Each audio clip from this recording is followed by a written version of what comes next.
My name is Bruce Johnson, and I am from the David K. Johnson Foundation. Welcome this evening to Aging Parents Navigating the Journey. Aging Parents Navigating the Journey.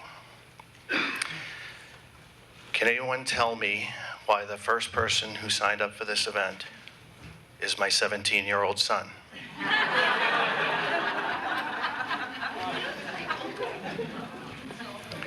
Wait till the next 17 years.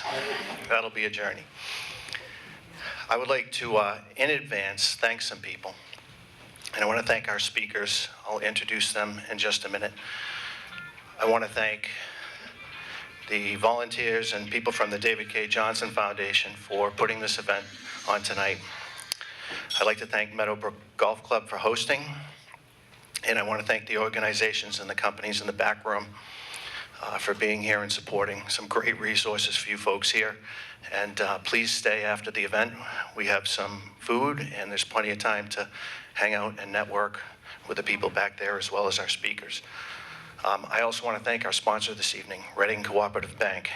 Thank you very much for underwriting this event and allowing us to put this on. The journey that I am sure that most of you are in the midst of right now is a difficult one, for sure. And it's our sincere hope that you come away with some great information, some great resources. Our family's journey centered around my dad, who had Alzheimer's disease. And it took a turn for the worse when my mother suddenly passed away. We found ourselves in crisis, not really knowing where to turn in the beginning. And this is not an uncommon story. But fortunately, we found support. We found some resources. A lot of them are here in the room and behind me. And we want to thank them. The David K. Johnson Foundation was started in 2001, and it's a family foundation, and we put this together as a way to give back to the people who helped us. We have events and fundraisers throughout the year, and the money that we raise goes to 3 organizations: Cure Alzheimer's Fund, Sanborn Place Home Care and Day Center, and the David and Susan Johnson Scholarship Foundation. If anyone wants to learn more about the foundation, please come and see me or my brother Greg or any of our volunteers after the presentation. We'd love to have you involved. Now I want to introduce our facilitator, Janet Simpson Benvenuti. We had the pleasure of meeting Janet a year ago and have had the great pleasure of reading her wonderful book. And I am going to read so I don't miss anything. And Janet will introduce the panel. Janet is the founder of Circle of Life Partners and author of Don't Give Up on Me, the book that you have received tonight. Janet wears many hats. She's a lecturer on aging at Harvard, and she speaks nationally as a family advocate to audiences as different as physicians, attorneys, financial advisors, and business entrepreneurs. She advises several healthcare providers, including Brigham and Women's Hospital, and she is part of a global network of mentors to entrepreneurs creating products and services that will ease the lives of older citizens. Janet hails from Woburn. She is the youngest of 5 children, a former scientist and pharmaceutical executive whose experience caring for her own parents turned into a passion and an advocate for yours. Please welcome Janet Simpson Benvenuti.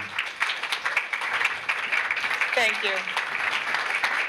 So great to see such a great turnout. I'm going to be Oprah tonight, so don't fall asleep because I'll ask you a question.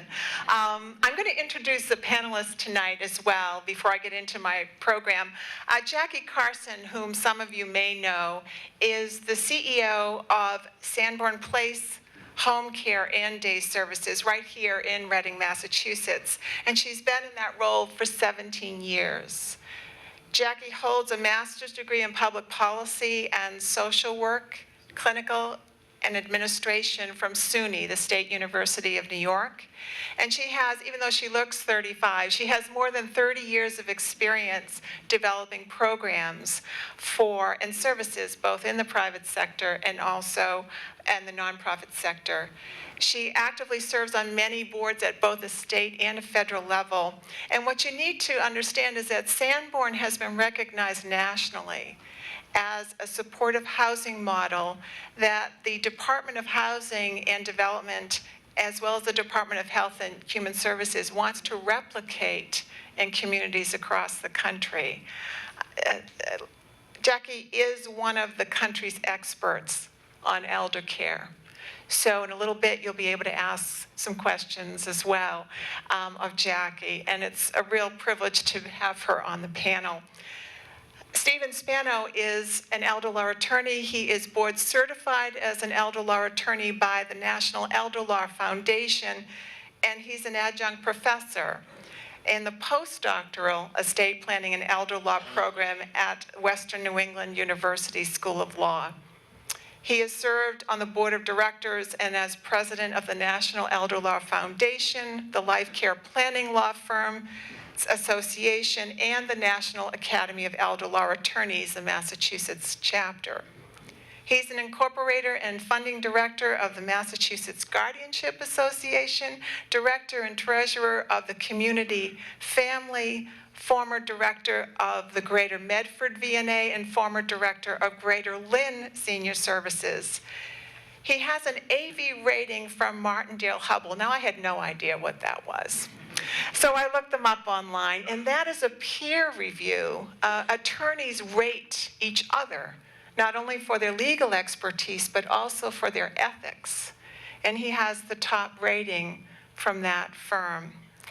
In addition to his law degree, he has an MBA from Northeastern University and a BA in English and Psychology, which I'm sure comes in really helpful, from the University of Massachusetts. So I'm also really honored to have Stephen on the panel. He is also one of the country's experts in elder law. When Bruce and Greg approached me to put together and help them work on this program for tonight, they said this is going to be different from our other programs. Bruce did mention that this weekend they're having a spring fling. And in the summer, there's a golf outing. And in the fall, there's a 5K walk, run, or in my case, waddle around Lake Quannapowitt up the street. And if you look at their blog, their website, they talk about this foundation as wanting to give back to the community and to extend sort of the love of a family to everyone in a community and to have fun. And so they said to me, we want you to put together a program. I said, great. Death, disease, disability. This is going to be a lot of fun. And I said, after I hung up, I thought about it. And I thought, all right, well, we need a panel.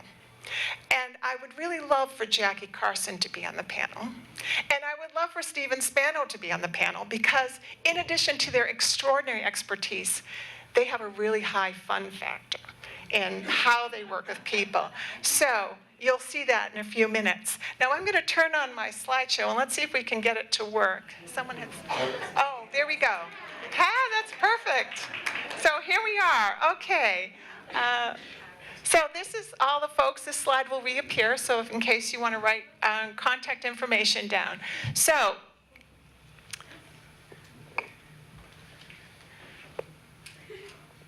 let's start with getting into a helicopter.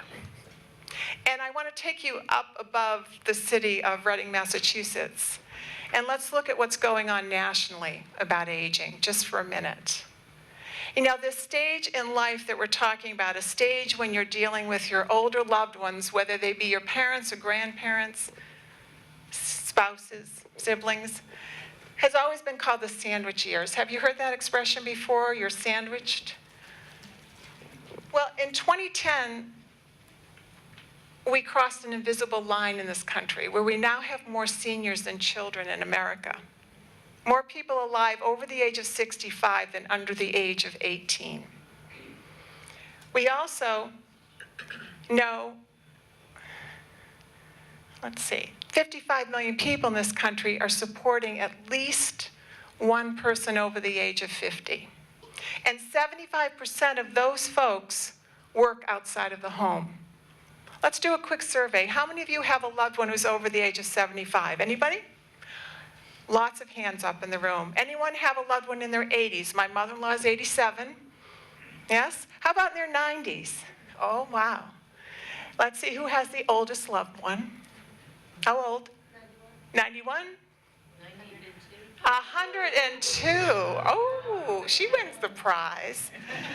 The oldest person I've had attending one of my programs was 94.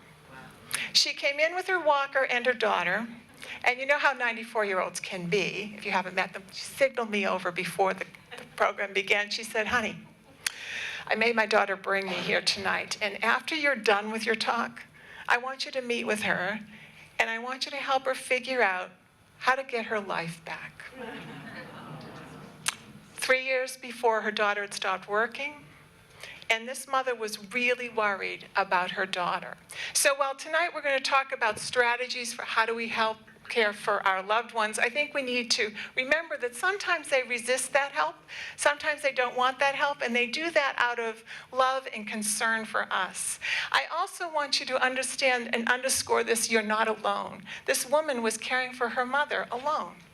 And one of the reasons I'm here tonight, and one of the reasons I actively intend to support the foundation, is that they want to contribute to community resources that can enable everyone not to feel alone and not to struggle alone, challenged by caring for an older loved one.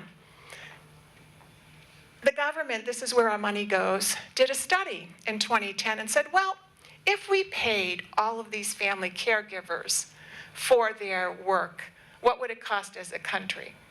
And they came up with the number $450 billion. Now, this is a little bit like asking, what should we pay, how much would we pay for all parents who parent their children? But the phrase that I love is this unfunded family care, because whether your parents live here in this community or in a neighboring town or in another part of the country, we still expect that it is the family that's the core to care for older loved ones. Right now, for every older person, there are 7 potential caregivers. For the boomers that are coming along, you do know in less than 20 years, 72 million people in this country will be over the age of 65. That is the government's definition of a senior citizen. I call these folks mature citizens, because my definition of an elderly person is a little different than that. But nonetheless, we still expect it is the family that's going to be the primary caregiver. I'm going to tell you a moment about my story. To begin by introducing you to my children, Eric and Katie. When they were 6 and 3 years old, I received a phone call from my father asking for help. It was a day just like this. I was working from a home office. He had learned that morning that a pain in his side, a pain that he thought was caused by a touch of pneumonia, was actually lung cancer. And he called asking if I would help my mother out, paying bills and such. He had called his doctor to schedule some additional tests, and he called his attorney, someone like Stephen, to fill out some papers, and then he called me. And he was right. He needed help for my mother because she was living with both heart disease and what we now know was Alzheimer's disease. But step into my shoes at that moment. The children were in preschool and kindergarten. I was in my 30s. I knew absolutely nothing about aging. And in that moment, and a few months later, after I actually read those legal documents, I realized that I was now legally responsible for a 78-year-old living with cancer and a 77-year-old living with Alzheimer's disease. There were 2 households to run. All the bills had to be paid. Everyone needed to get to the doctors and entertained. And I'm not an only child. I happen to be the youngest of 5. But this commitment to my parents lasted not for a couple of weeks or a couple of months, but for 7 years. My friends got into this stage in life. about 4 or 5 years into it, and they kept calling me, asking for advice. And they asked the how questions. How did you find home care? How did you pay for home care? How did you get those car keys away from your mother? And I went looking for a book or something to hand to them to convey all the knowledge that I had. And I found some great books like Elder Care 911. It's about this thick, 500 and some pages. It's like a first aid book. You know, if you fall on the floor and have a heart attack, I'm not going to say, excuse me, let me run and find my first aid book, now CPR. What's that page? What's the pages that I know? You just jump in and deal with it. And that's how most people deal with their parents. There were other books that were great stories about lessons learned, but nobody actually combined storytelling with guidance, a show and tell book. So I wrote the book. And it's called Don't Give Up on Me, and you all get a copy tonight. Let me share with you a few things that I knew nothing about. I knew nothing about the legal aspects of caring for an elderly person. How does that work? How do you take control over someone's life, both for healthcare advocacy and also for their legal, financial aspects? I certainly knew nothing about stage 4 lung cancer. I knew virtually nothing about prescription drugs. Well, that's not really the truth. I am a chemist. I was an executive with one of the drug companies, and I know a lot about drugs. But I didn't know how they actually work with elderly people. I didn't understand the consequences of prescribing the wrong drugs. I didn't understand and didn't know what community services exist. I certainly didn't understand how to navigate the healthcare system, not as us. You know, we see on average 8 different healthcare providers in a year. A typical senior will see 16. And if they're unwell, they're going to see 23, and all of that care is uncoordinated, even with electronic health records. And a lot of you are nodding your heads, you know exactly what I mean. I didn't understand that, and I certainly didn't understand Alzheimer's disease. And there were a few other 100 things that I knew absolutely nothing about.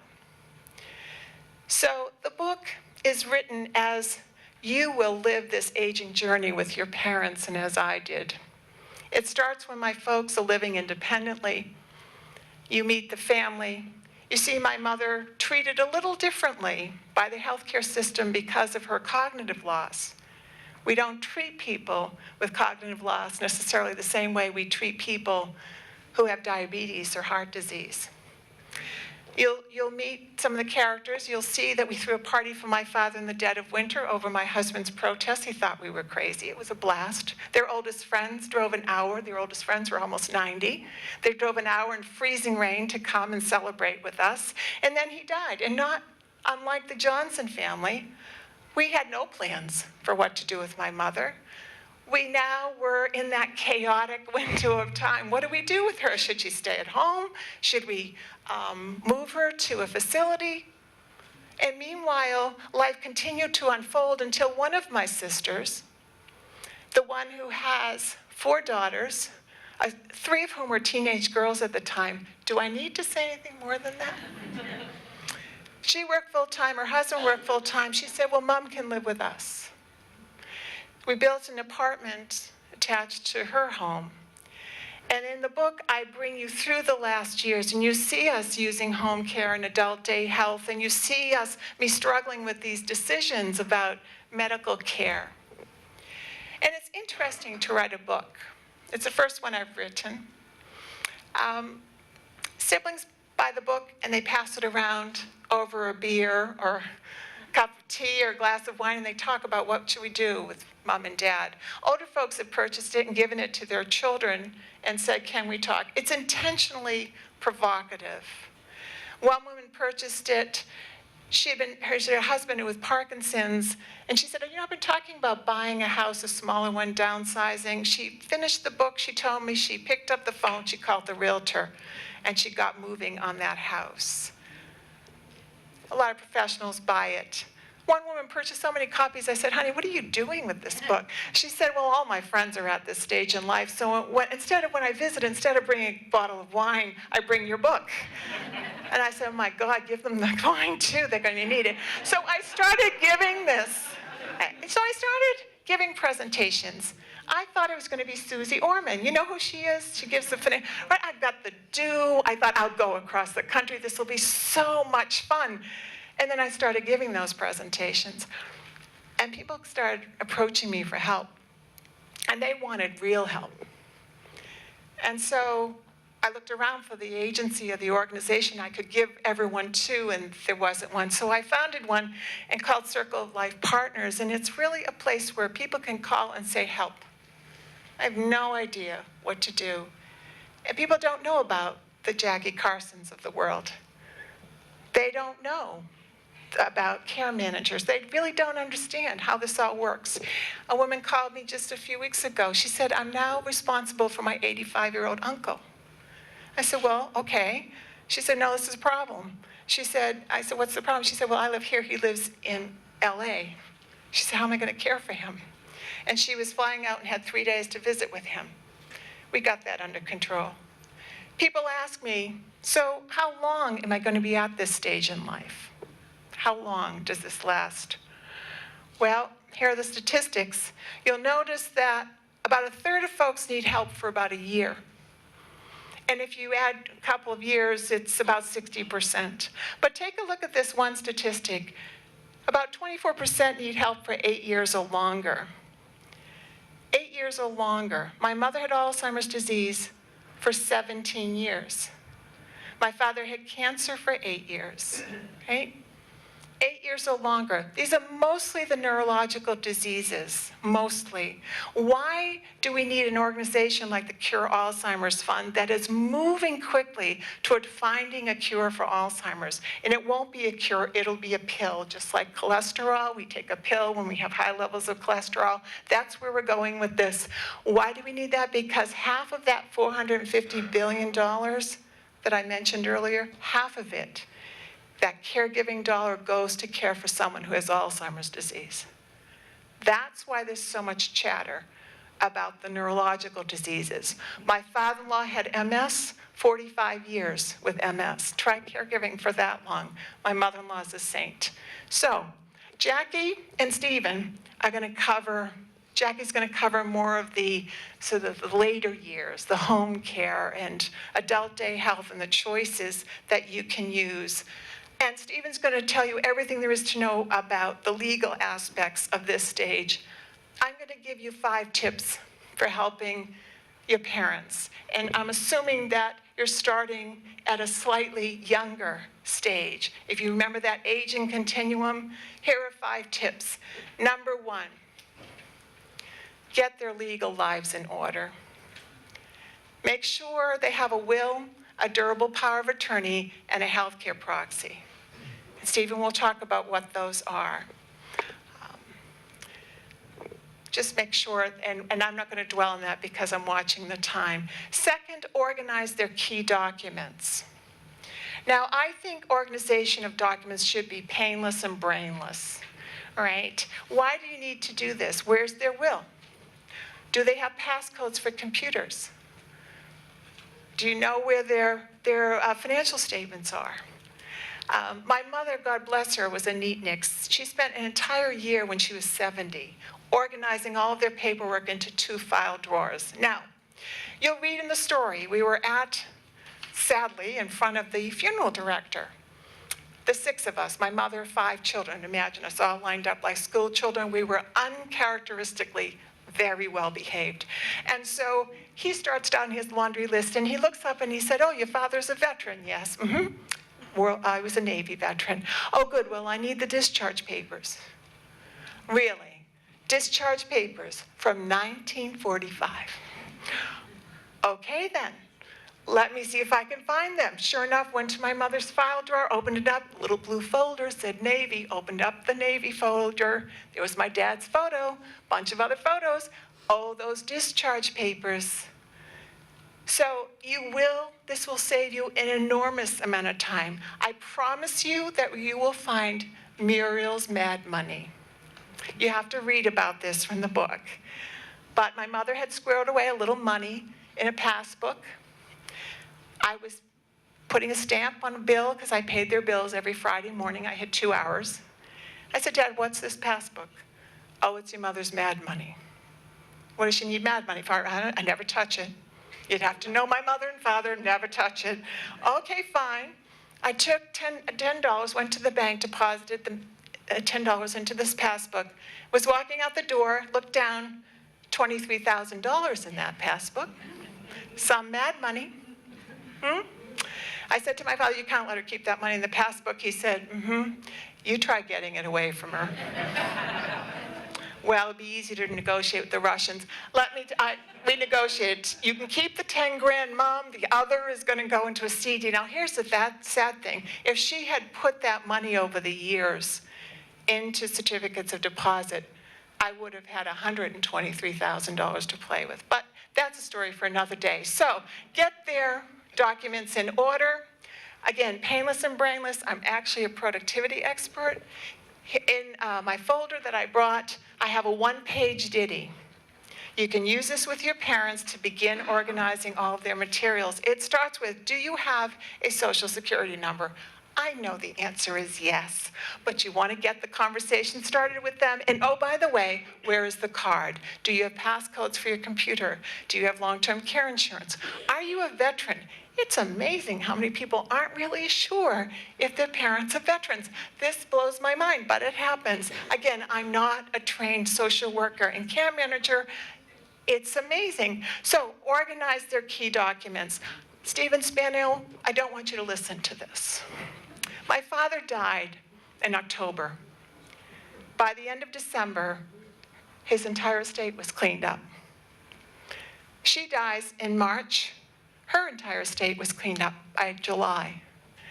Organizing paperwork will shorten any time after your parents pass away dealing with cleaning up their estate. We paid virtually nothing in legal bills. Okay, Stephen, you can listen now. Continue along. Watch prescription drugs. There are 6,000 prescription drugs on the market. 6,000. Every one has a side effect.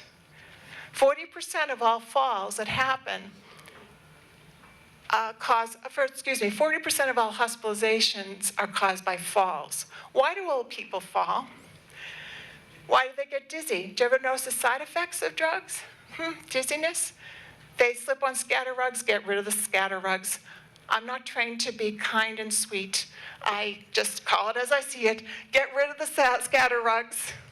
Tai Chi twice a week improves balance. They can't see at night, put some lights and grab bars in. And make sure they drink 8 glasses of water and watch the drugs. Now, how do you do this? You're not a pharmacist, you're not a chemist, you don't need to know.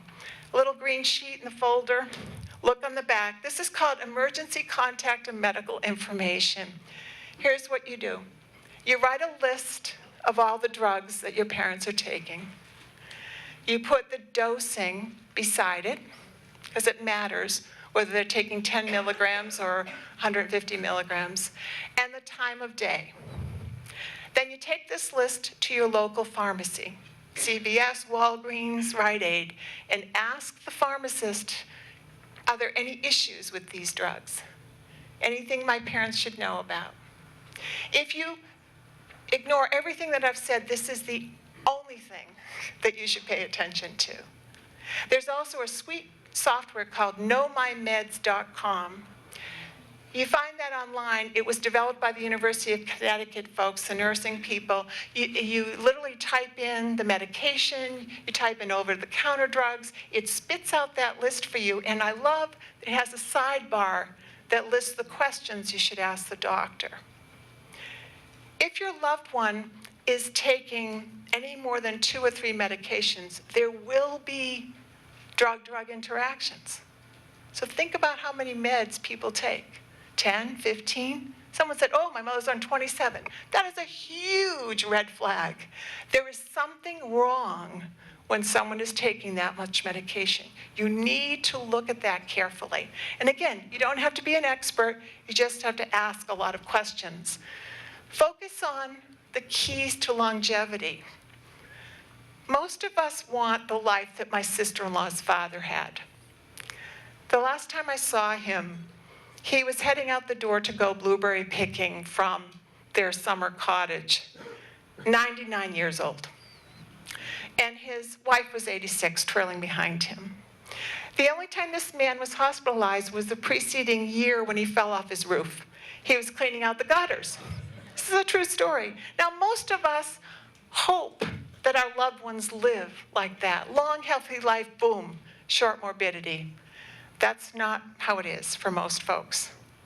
But what does contribute to longevity? Do you know? 30% of how you age and how we age and how our parents age is tied to genetics.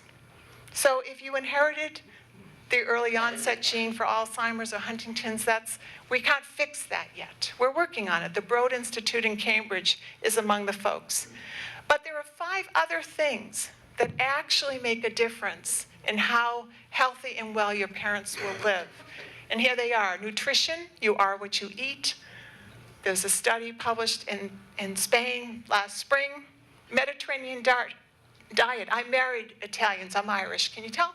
Married into a family of Italians. They've known for years the Mediterranean diet works. What is that? Fresh fish, fresh fruits, vegetables, a little nuts, glass of red wine. I saw folks with red wine here earlier. I didn't get a glass. I assume there's one for us afterward. Exercise and mobility. If you walk 1 to 20 miles a week, you add 3 years to your life. This is not rocket science. Tai Chi twice a week, great for balance. My mother, mid-stage, late-stage Alzheimer's, she couldn't really walk too well. But the folks from the visiting nurses of Middlesex East, they showed us how to play balloon volleyball. You ever play balloon volleyball? Seated? It's a blast. Exercise, keep people moving. It's immobility that causes a lot of problems. Sleep. Folks will say to me, oh, my mom, I think she's getting a little touch of dementia. How old is she? She's 66. Statistically, so the problem is, I'm a real nerd. Statistically, 1 out of every 9 people age 66 has Alzheimer's. So chances are it's not Alzheimer's. It's lack of sleep, most likely. They get a little fuzzy.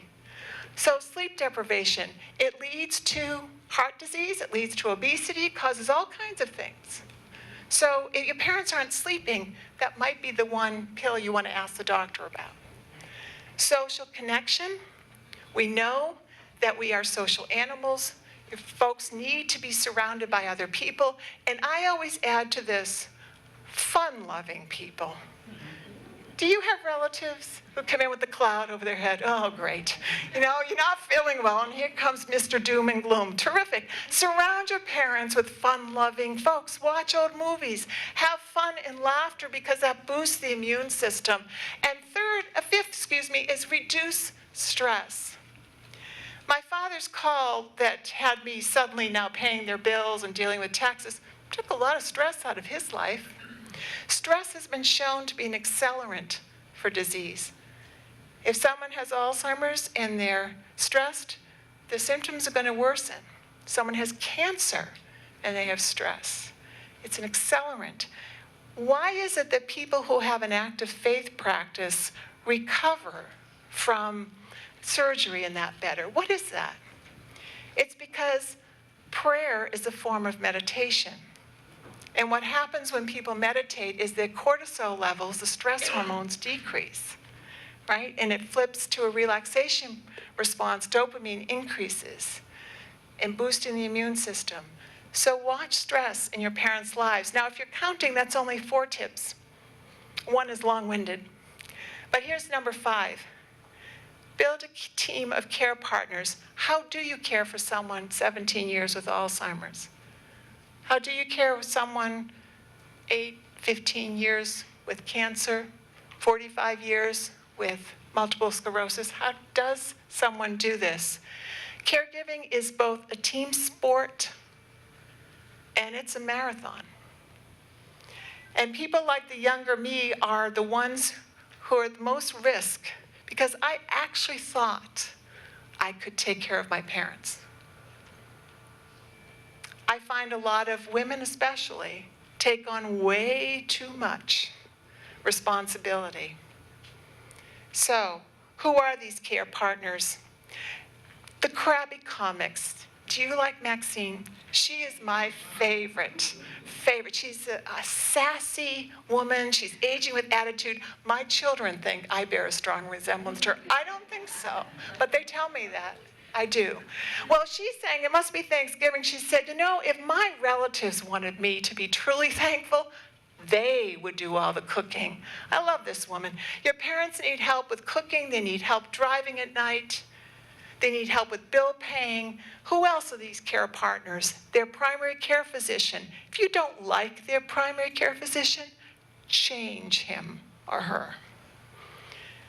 Neighbors and friends, relatives, faith-based organizations often have folks who can come and support your parents, and employee assistance programs. Your mother breaks her hip. You don't think, oh, let me call HR. Never occurs to people. But many companies now have employee assistance programs that will connect you to care managers and connect you to elder law attorneys and give you time off. And then there are all kinds of community resources. I love this event because you're all here. I use this slide all the time and nobody's in the room, so I have to explain who all these folks are. The Councils on Aging. A lot of 40-year-olds don't realize they can call the Council on Aging to get help for their parents. A simple question, help. My father has this, my mom, they're a wealth of resources and information. When your parents go into the hospital, you have to immediately plan for discharge. Immediately. Call the discharge planner, ask them, okay, my mother broke her hip, when will she be discharged? Is she going to rehab? Which rehab? A lot of people don't know, at least you can still now request a specific visiting nurses association. And I have had wonderful experience with the visiting nurses of Middlesex East. There are home care agencies, adult day health programs, 4,800 adult day health programs across the country. Sanborn Day is one of the best. I visited, fabulous place. Wonderful facility. Though candidly, my mother went to one. It wasn't Sanborn. My sister said, Mom's going to go to an adult day health program. I said, really? We're going to put Mom in daycare. Oh, this sounds good, right? 79-year-old woman, she's going to daycare. What do they do there? So I was polite. I went and visited. There were 2 organizations that enabled us to keep our mother at home until the end. One was the visiting nurses of Middlesex East, who came every month and coached us on what to do next. And the second was this adult day health program that my mother attended. She was literally there the day she passed away. They kept her, again, end-stage Alzheimer's, they kept her right up to the end. Obviously, there is a network of professionals who can be of help. Don't underestimate the value of financial advisors. Tonight was sponsored by the Reading Bank, and they have a connection with Bay State Financial Advisors to help make those decisions. How are we going to make the money last? And there are some tax deductions that come for caring for folks, and your financial advisor can help. And every disease has an organization that can give advice and support groups. So name a disease. Parkinson's, there's the Parkinson's Foundation. Prostate cancer, there's a prostate cancer project. Bipolar disorder, there's NAMI, the National Alliance for Mental Illness. Alzheimer's, there's the Alzheimer's Association, who provides coaching and counseling that's a little different than the Cure Alzheimer's Fund, which focuses on research. But there are lots of resources out there. My feeling during the time that I took care of my parents, the one overarching feeling for me was that I was all alone. Yeah, I was in my 30s, but I had this feeling that there was really nobody who could possibly understand what it was like, day in and day out, to be caring for someone who was ill and juggling children. And my husband's nickname is Waldo. He's never home. Where's Waldo? Never home. He was in Australia last week. He's in Connecticut today. I never know where he is. Where's Waldo? So Waldo was absent. So I felt all alone. And the reason I do what I do is I want you to know that you are not alone. at all, there are lots of resources available to help you. And one of the finest resources that you have here in Reading is Jackie Carson. So let me turn it over to Jackie. Thank you, Jeanette. Janet, thank you. That was nice. Let me just disclose something right now so I don't sound like a hypocrite. My sister and I decided years ago that when it came time, my sister's really clear that my mother and her mother-in-law will not end up in a nursing home. So she just recently finished remodeling her whole home. And this past Christmas, I was home, and there was a little family get-together at her house, and my mother and her mother-in-law were there. And she was saying, see, look at the suite I've built for Mom and Judy. I go, Brew. And so they looked and said, will you stop talking about us like we're in third party? Both are fairly healthy in their 70s. And I said, yeah, that's really nice. So the agreement is they will live, my mom will live with my sister, and I will send money. So I just want you to know, that is the deal. But I have the best job in the world, and I have the best staff in the world. What I can say is we spend a lot of our time, and I'll say 75% of our time problem solving and 25% of our time taking care of people, which the problem solving part of it is the big piece. Because if you can't figure out how we're going to care for people, that's easy. It's really not everyone, one size doesn't fit all. So we are really creative at Sanborn, and with the help of all the partners you saw back in the other room tonight, we have really strong collaborations. Our model is, cross-country. I do a lot of traveling and training other communities on how to collaborate with others or develop their own programs and services to care for their communities. So Sanborn has its own facility, and it's been there for some 30 years. It's a unique facility that's a supportive housing facility. And I will share in the next years to come, we hope to have a Sanborn in all of our neighboring communities. Our home care covers Reading, North Reading, Wakefield, and Stoneham. And our adult day center on the lake actually covers a little further out. We acquired that a few years ago through an acquisition that it was closing, but it truly is an amazing place and a community resource. As everyone knows, home care is the national growing things. I mean, I heard the other day dementia is happening every 67 seconds. That's really a problem. If you think someone just developed it in this room and didn't even know it. So as you look around, you try to figure out what you do, what you're going to do. Not every family member's on the same page. It's really hard when you're trying to navigate and figure out. Your brother has an idea, your sister has an idea.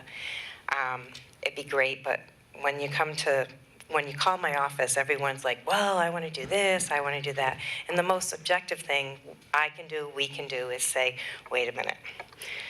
Number one, everybody comes with their own agenda, is to say, this is about a family member. So let's put everybody's agenda aside, and when you want to start the process, everyone has to be objective, because really the main goal is to figure out how you're going to care for your loved one.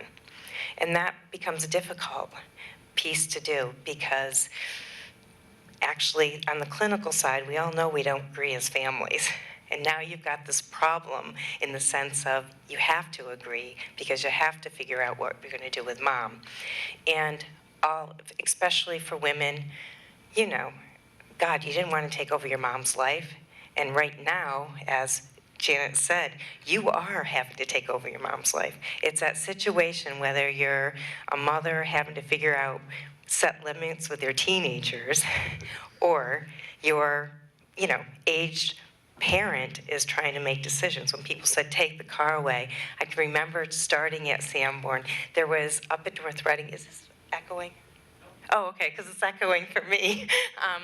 There was this garage up there, John's, I think the service car, I don't know, somebody might have read it, but this guy would come down and he would make the car so it didn't work in order to keep dignity.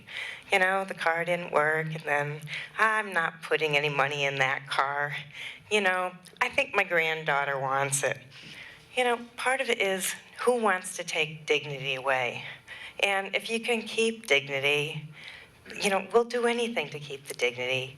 You know, and honestly, I know that Mrs. Smith knew the car probably could be fixed.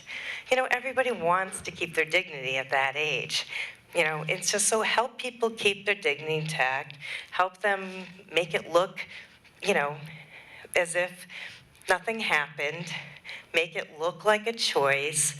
You know, it's time to move, it's time, people will be moving in. Say, okay, try it out for a couple months. You know, moving is a hard thing. You're looking at a transition. So we actually say, try this out. You don't have to sell your home now. Try this out. If you don't like it, you can go back home. Often, they'll try it out. They're not going back home. You know, it's that leaving part. It's taking the choice away. But often, you can give the choice, and they'll try it out. We just look at things so black and white, and they actually don't have to be black and white. We all want choices, and so do you do when you're 80, 85. And then I also say, something happens at 85. We all of a sudden say, you know, you can't do this, you can't do that. Well, you know, they might have been making bad choices all their life. You know, what's the problem? You know, all of a sudden you're 85 and you can't make another bad choice. You know, oh, I can't have a glass of wine because someone put me on Coumadin. Well, how many times are they on doing something that they shouldn't have had a glass of wine prior? I mean, so you have to look at a person's life, person's style, what were they doing? Physicians, I mean, we are a strong care management system. We work with the family, the physician, the resident, other caregivers, the team, the VNA. I think HDPT just came in, Elder Services, Mystic Valley. We all work as a team. And when you go into the physician's office, you know, mom goes in, sits with you, and the doctor says, "Oh, how you doing, Gladys?" "Good, how are you?" "Oh, Gladys is okay." Writes her a script and sends her away. And says, "Oh, she's okay." And you're thinking, what do you mean she's okay? I just spent yesterday taking her toilet paper out of the freezer, moving things around, and she told me the same story over and over for 2 hours. And what do you mean she's okay? He spent 5 minutes with her. You know, everybody calls, and we realize, no, she's not okay. There's something really wrong. So, you know, Kim, I get on the phone and say, "Doctor, you missed the boat." You know, you can't miss the boat. You got to start paying attention to us. And then we're like, maybe you're not the doctor she should be seeing. And we had one doctor say, "What, do you vote me off the island?" Yeah, we are. We're going to find a doctor that's paying attention to us. Well, how do I get to stay on the island? You have to be part of the team. You know, the doctor has to be part of the team and listen. And, you know, we'll have doctors say, "Well, I don't need you in here," you know, because the family might live away. Yeah, you do need us in here. We are the family member in place. So the care management piece is really important. And that's what makes Sanborn a success, our home care, is that we're there for the family. We're going to follow the family, work with them, do what they need to do, connect with them. We have family members, you know, that live across country. It's not that they don't want to take their family member there. Their family member says, "I live in Reading. I grew up in Reading. Sorry my daughter lives on the West Coast, but I'm not leaving." And we now have more people that are going to stay home. I mean, they have decided to stay home. So we go in the home, we look around, we're like, wow, that closet looks like it's going to have to turn into a shower because you can't climb the stairs anymore. And then we have those people that they're just going to still climb the stairs. I mean, honestly, they are independent. We can be out at their home, and I know there's people in this room that know what I'm talking about, and they can be telling me, I am so damn independent, and I can be standing up as they're crawling across the floor, saying, I really don't think you're independent. I usually don't talk to people crawling on the floor, you know? But it's hard. When they say it takes a village to raise a child, it takes 2 cities to care for aging parents. And they don't give up. And sometimes, you know, I mean, I'm the CEO. We have a little lady sometimes, you know, she just gives the home health aides a run for the money till I'm out there going, let's go. You're going to go take a shower. I mean, I don't have children, but there's a point where like a 7-year-old, I've had it, I've heard enough, you're going to take your shower. You know, but there's always an approach, there's always things, but it's kind of problem solving and figuring out, but actually when you have an aging parent, you know, you're no longer their best friend, you're no longer their daughter, you're the person that's helping them problem solve. And you gotta think about that. You gotta think about the rationale with them and helping them make a better decision. You know, I also used to be a clinical, you know, therapist, and I used to say, well, you know, I'm not going to give you my hand if you're in quicksand, because you're going to pull me in. I'll give you a towel. You know, you got to have something between you and them, because you're not going to help. You're too close, and if you know you are, that's why you reach out to somebody, you call somebody, and you say, okay, objectively run it by, because family, you know, it's hard when it's your mother, your father, your sister and brother are trying. No one's ever going to be on the same page. They're not going to see what you see. You know, you're not going to see what they see. You know, and actually, your parents have been good. You learned how to manipulate them. They learned how to manipulate you. It still is a family unit that has been working really strong for years. So I say, you know, there's a lot of resources. I want to mention Lieutenant Dwyer is here tonight. We have been to a training. We're remembering when his table's set up. There's some brochures. We're about to do a training, the training program to get out into the community, the safeties of seniors. And it talks about the safeties of, you know, just checking the initial things of the fire, you know, being safe, fire safety. But it also talks about fall prevention, and twice I heard you say exercise. You know, 30 minutes of exercise a week, 10 minutes each day, can change your fall risk, or you're actually not hurting yourself when you fall, like by 60%. You know, other things, people that are here, HDPT, physical therapy's here. One of the things, as soon as you walk through our adult day center doors, you go over for an assessment. People don't realize, I'm going to use you, okay? You've been in your wheelchair. You know, people that are living in wheelchairs or always on walkers, you know, everyone here, like your body gets, if you're even walk, you've been like this, you get out of shape, out of bed, you know. We send them over. You get balance, strength, right? It changes your swallow pattern. We realize that people that have been pureed food can begin to eat again. There's so many resources that we have in collaboration that will work with our clients, residents, members, everywhere you are, you're called something different. But it really makes a difference in their life, in their caregiving, and their longevity of life. In Sanborn, we have, you know, the young disabled to, we have, you know, a near 103-year-old who graduated from hospice. You know, we have a lot of aging people, both living at Sanborn and live in the community. We're into some community homes, you know, 3 times a day, morning, noon, night, to tuck them in. We have conversations with their families daily that are not living here. You know, we work with their caregiver. Many of them have aging caregivers that really can't physically do what we can do. We do companions, you know, soup to nuts. But we actually are in the business to care for people, to come up with new ideas, strategize, and biggest is problem solve and make a difference in the world for seniors.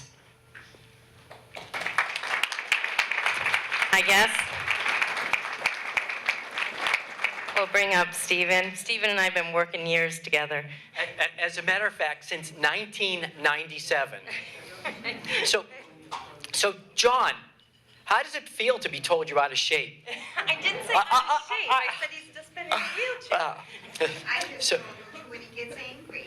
So first they put the lawyer last, okay? Then they say, you know, you're the only thing standing between them and the food and wine.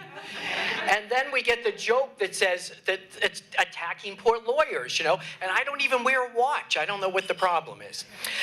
One of the things that Bruce said when he first stood up, and then he did not read when he said this. He said, we formed the foundation to give back to those who loved us. And that's why each of you is here today, because you are either loved by someone or you love someone so much that you're giving up the time to be here. And that is what this is all about. The legal stuff and all the technical stuff is just stuff. This is about love, and it's a very difficult journey, and we lose our way, which is why it's navigating the journey all the time. But the trick is to always stay on topic, and the topic is you love this person, and they loved you, even though they may have an illness right now that makes you think they don't love you. My mother suffered from Alzheimer's disease for 13 years after she was diagnosed. My entire family disagreed that she had any problem. But one Thanksgiving, growing up in the very Tony community where I grew up, East Boston, my entire family, all the aunts and uncles and all the relatives came to our house for Thanksgiving. I have 6 younger sisters, and I have no brothers. Just think, if it were reversed, I'd be wearing a dress now, probably, right? And so my mother comes down the stairs, and I'm in the back room, and I hear this big screech. And I come running out, and my dad is ripping a curtain off the wall and running towards my mother, who has 3 bras wrapped around her waist and 2 socks on her left foot. And that's all, in front of all of my relatives. Now, my mother went to church every day. Not just on Sundays, but every day. And of course, being the good Catholic kid that I am, I tried to skip even on Sundays. And so it's important to realize those things happen. That person's still your parent. And that's when my mother was finally diagnosed. And my father was so embarrassed. Now, we grew up in an area where, as you know, in East Boston, there's a house every 10 feet. And so he said, we don't want anyone to know. This is a big secret. And of course, I went out and told all the neighbors, which made my dad very angry at me. And so the reason we did that is because my mom took walks every day. We grew up in a section near Byron Street, it's called, in East Boston, which is near the beach. My mother would take walks to the beach, and she could get lost. My father relied upon Rusty, the dog, to bring her back. And he was one of these dumb, I'm Italian, you know, these dumb Guido Italian guys who said, oh, she'll make it back, Rusty will bring her back. And he just didn't get it. And so he didn't understand at that point how to navigate the journey. Nor, Francine, are you here? I won't pick on you, I swear. Where are you? Somewhere my wife is here. And she is my law partner, Francine DeWicki, and she's, as you know, the real boss. But as I'm driving here tonight, she left 25 minutes before me. I'm coming from, if you come out the driveway, I'm coming from the right. All of a sudden, I see her starting to pass me because she has a Honda Element, if you know what that is. I call it the Geekmobile. And so it's very distinctive. She's driving the other way. She's already passed the place.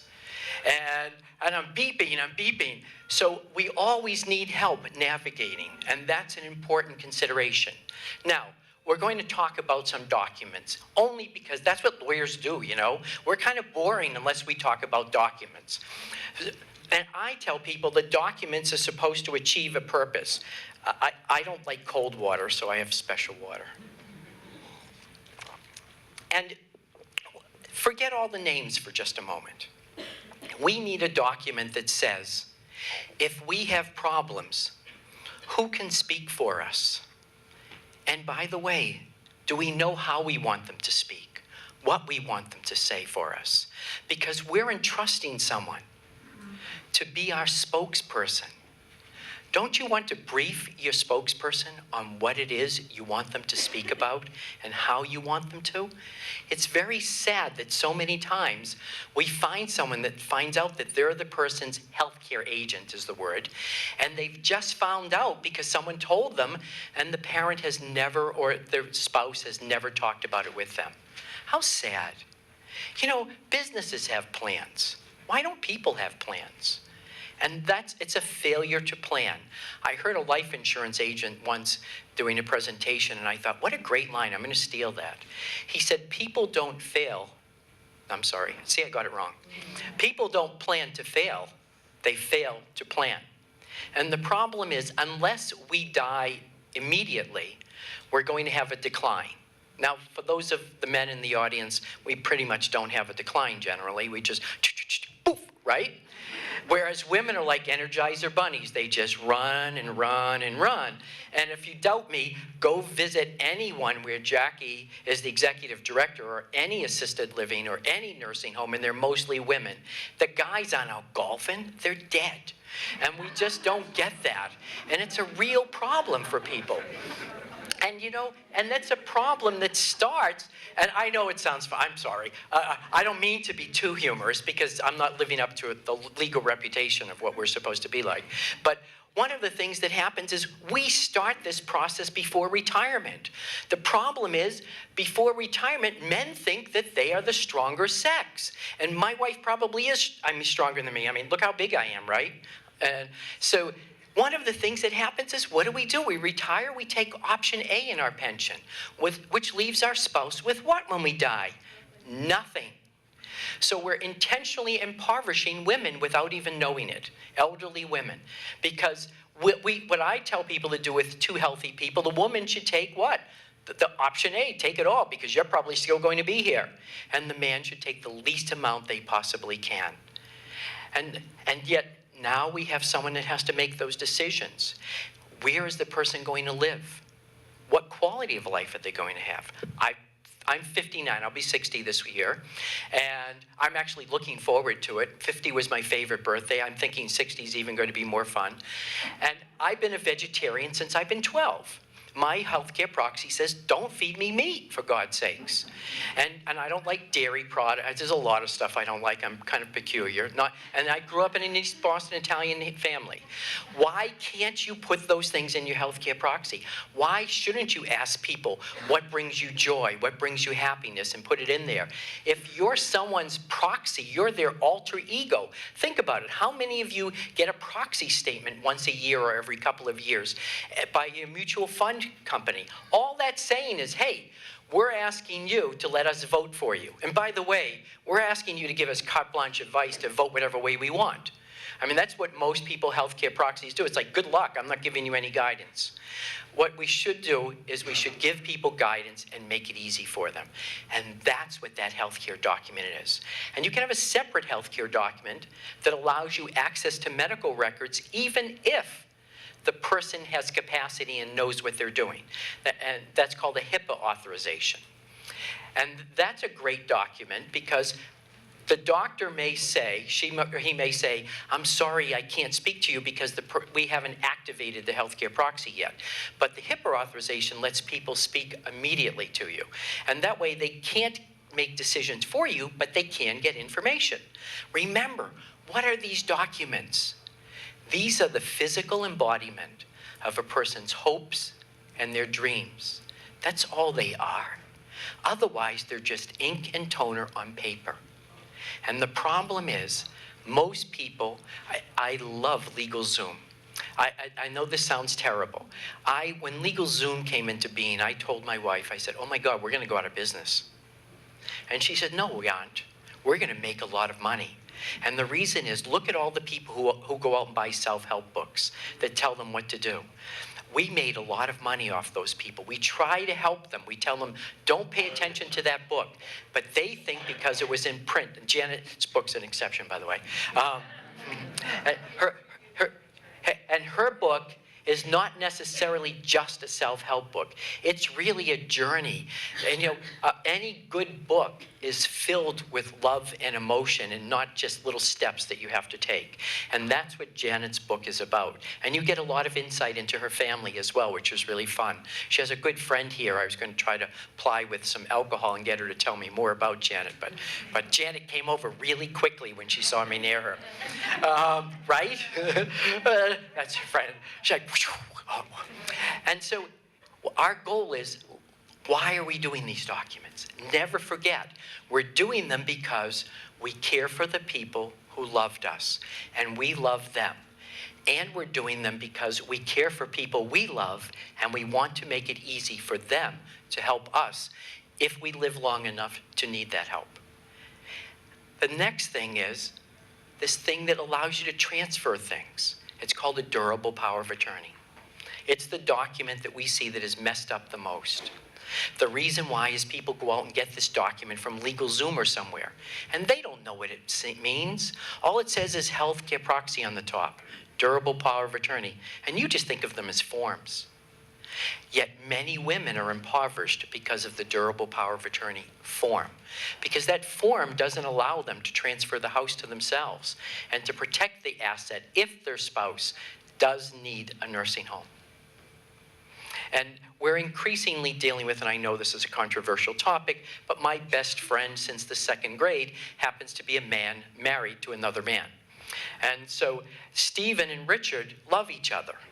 And yet, until recently, they were not recognized by law and had so many problems, and we had to do very, very specific things with all of their documents.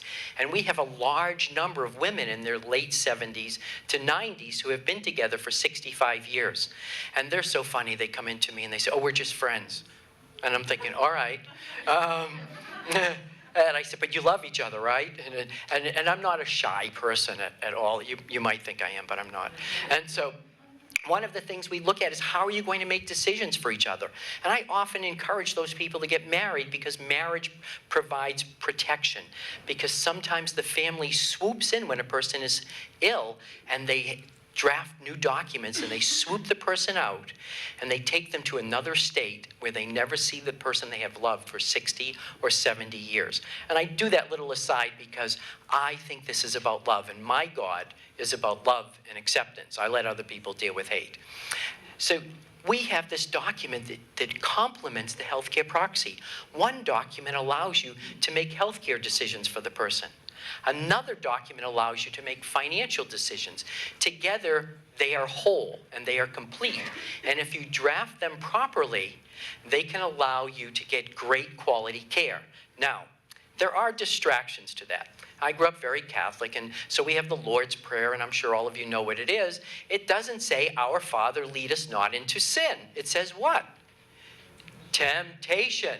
And temptation typically is construed as money, because money buys all the other things that we're tempted to have. And so when you think about it, one of the things that we see all of the time is people making decisions that cause their families difficulty. And I know everybody's concerned about asset protection. You hear those horrible ads on the radio. As a matter of fact, I'm very proud to say that today, the current board of the Massachusetts chapter of the National Academy of Elder Law Attorneys voted to do things that, if people violated our aspirational standards with tough ads, to call those people in and talk to them. And under very extreme conditions, possibly write a letter to the Board of Bar Overseers, the governing authority. And I'm so happy that they actually voted to do this, because for so long, these kinds of ads have been scaring people. Fear sells. For those of you who listen to the radio, you'll know we do commercials. We refuse to do fear-based ads. Who wants to intentionally make themselves poor so that the only place they can go to is the one place that no one wants to go to, which is the nursing home? If you can have some level of control over your assets, then you have some level of control over where you live, how you live, and what the quality of your life is. Today, most people think of elder law attorneys merely as asset protection Medicaid attorneys. That is not what a good elder law attorney is. And there are many good elder law attorneys, not just me who's standing up here in front of you.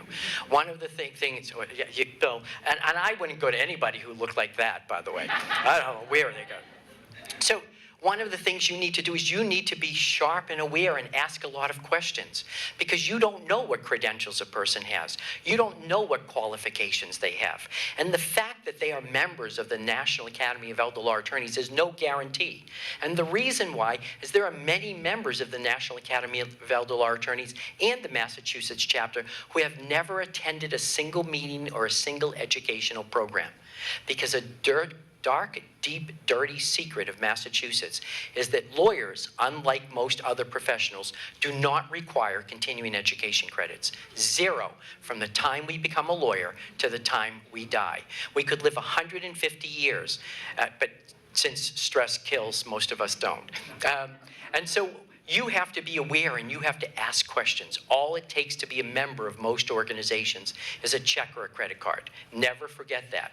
Ask a lot of questions, get second opinions, get third opinions. Don't take your chances. Now, navigating. We talk about navigating over and over again because you have to navigate, you have to know what do you have to know? Where you're going. That's your goal. So the first thing you always have to start with is, what's your goal? And what's your backup agenda? You know, how many parents have started out on vacation with their kids in the car and gone crazy halfway through and just said, okay, let's go here instead, because the kids can't take that ride or something. So what you have to be able to do is be flexible and have a plan for it. And the flexibility is, where's our goal? Where's our ultimate objective? i.e., I don't want to go to the nursing home. Okay, that's fine. But how are you going to stop that? What steps are you going to take? What education are you going to get? What exercise? What walking are you going to do? There's a great video called 23 and a half hours. I don't know if any of you have seen it. If you Google 23 and a half hours and look at it, we had a presentation a few years ago at the National Elder Law Foundation of all the board-certified attorneys from this physician who did this 23 and a half hour video. It's only 9 minutes long, by the way. Just figured I'd tell you. And it's a wonderful thing, and I won't spoil the secret or the punchline, but watch it, just get YouTube. And for those of you who are seniors and don't use computers, go to the Apple Store and buy an iPad.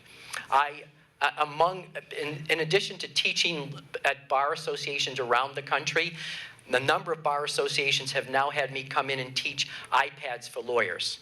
And so I've taught in 6 states now, and they actually pay me for this. It would be nice if they pay me for the real legal stuff, but they also pay me just to teach the iPad for lawyers. And I think iPads for seniors are great, and there are a lot of people, they're isolated, they can communicate with their families. The iPad is one of the few devices that you can master in just a few moments.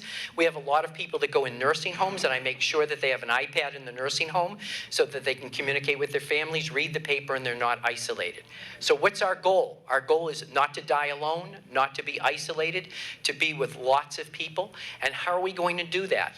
We're going to do that with a lot of help. Dan O'Leary, are you still in here somewhere? Usually, he's so tall, he stands out. Dan, are you in here? Jenny, are you here? Okay, they're gone.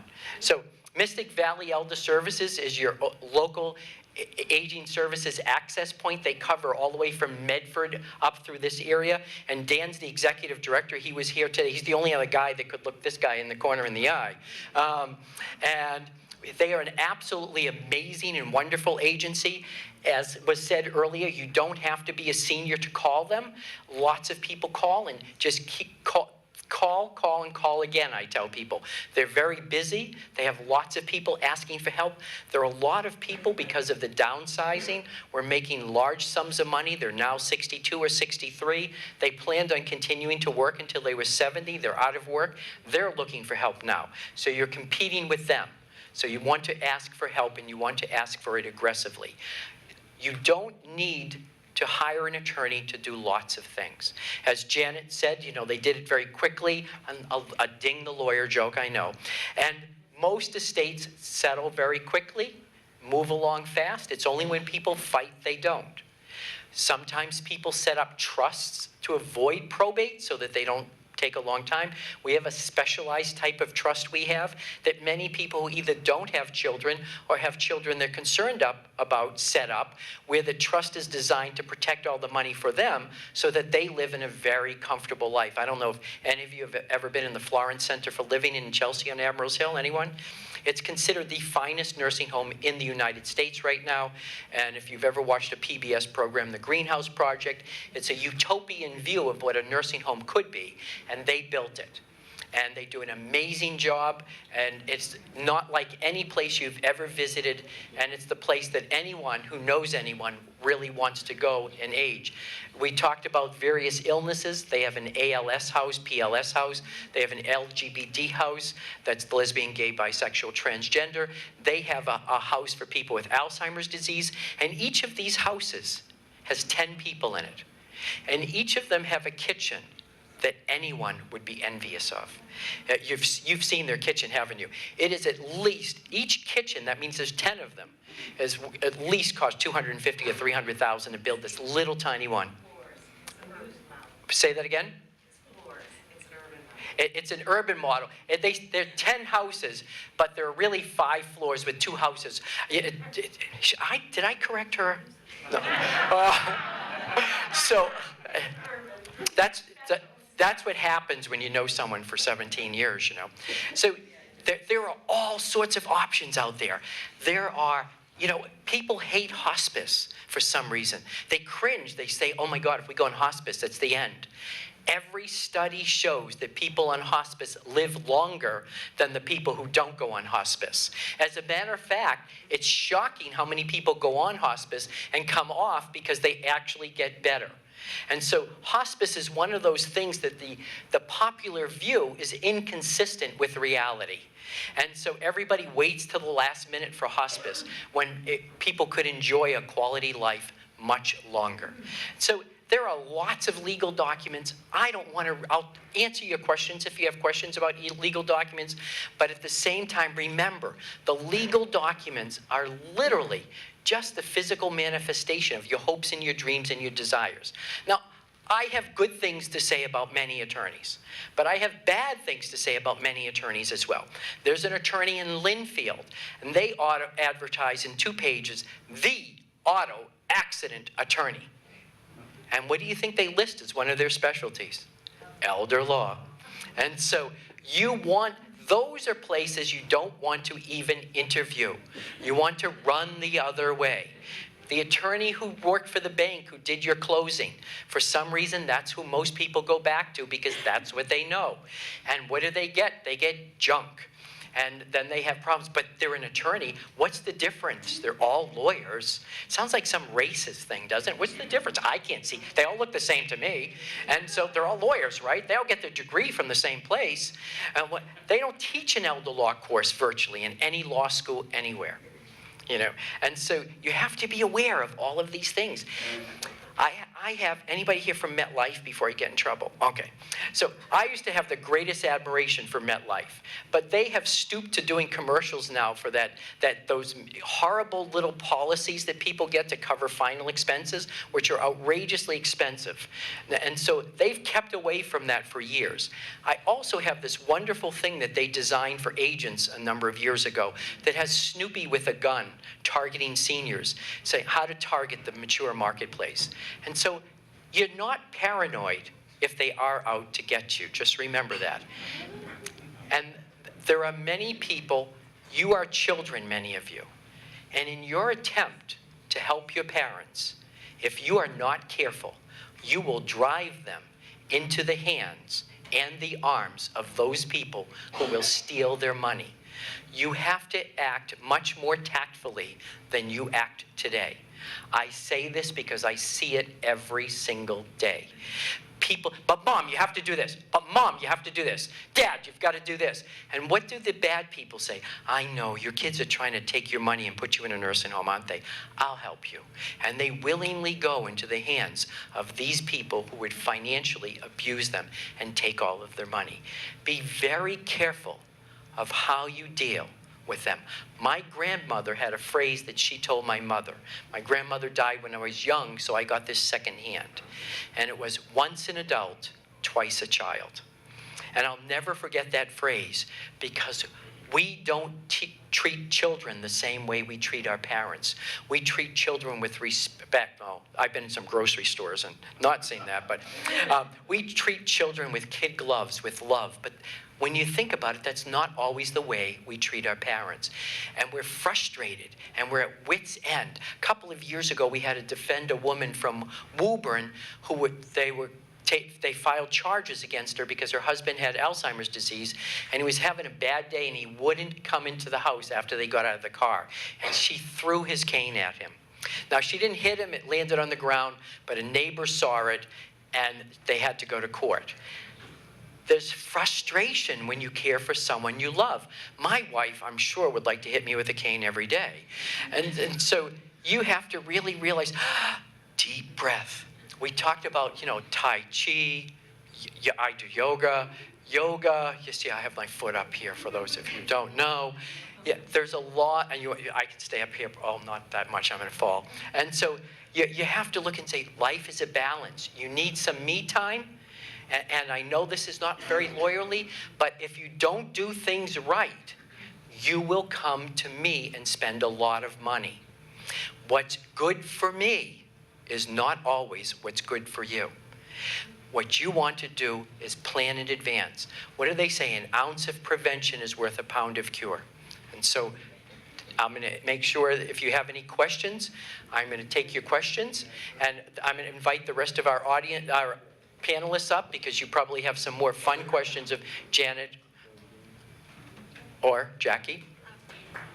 Thank you, Stephen, first of all. What we thought we'd do now is actually allow you to take a break. There's food that's being served.